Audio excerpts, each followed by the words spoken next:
বন্ধু মনে রাখো ভাইয়া, একটা কথা শক্ত কই, রাগ হইও না প্রিয় ছেলে বাপ। এই কপাল পৃথিবীতে উপার্জনের দুনিয়াবি কোনো কাজে লাগে না। এই হাত পাও এগুলা মানুষের অঙ্গ প্রত্যঙ্গ কাজে লাগে বিভিন্ন উপার্জনের কামে। এই কপাল এটা দুনিয়াবি কোনো কামে লাগে না। দেখ কোনো কাজের জন্য ওটা দিয়ে কোনো উপার্জনের কোনো কামে, দুনিয়ার কামাইয়ের কোনো কাজে এই কপালের এটুকু জায়গা ব্যবহার হয় না, এটা লাগে না আর কি। তাই এটা আল্লাহ তাআলা কেন বানাইছেন? খোদার কসম রব্বুল আলামিন এই কপাল শুধুই সেজদার জন্য বানাইছেন, শুধু সেজদার জন্য।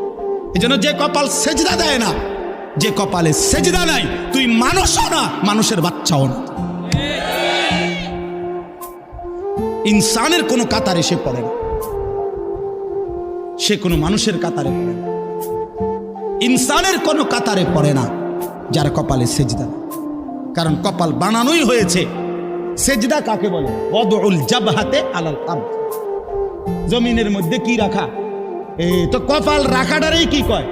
তার মানে সেজদা কপাল, কপাল বানানোই হয়েছে কিসের জন্য?